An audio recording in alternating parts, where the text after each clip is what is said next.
నీ అమ్మ నేను చచ్చిపోతా, నాకు ఊళ్ళో ఓళ్ళు ఇజ్జత్ ఇస్తలేరు. నీకు పని లేదు పాట లేదు అని చెప్పేసి అందరు ఇజ్జత్ ఇస్తుర్రు, ఎటు పోయినా ఇజ్జత్ ఇస్తలేరు. నేను చచ్చిపోతా, రూపాయి పని లేదు నాతోటి. నేను బతికే వేస్ట్, అసలు నేను బతికే వేస్ట్. ఇప్పుడు వానికి ఎందుకు ఫోన్ చేస్తున్నావే?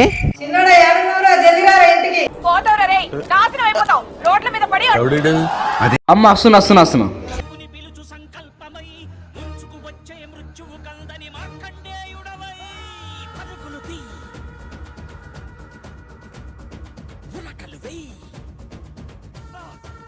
అమ్మ ఏమైంది అమ్మ? అరే నీకేమైందిరా ఊరేసుకున్నావు? విషయం లేకుండా 3 పూటలు తిరుగుకుంటా ఊరి మీద పోతోళ్ళు వాడు తిరుగుతున్నాడు. వానికి లేని సిగ్గు నీకెందుకురా?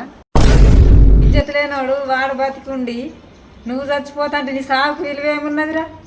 అయినా అది కూడా కరెక్టే కదా. అయినా నేను ఎందుకు ఊరేసుకోవాలా?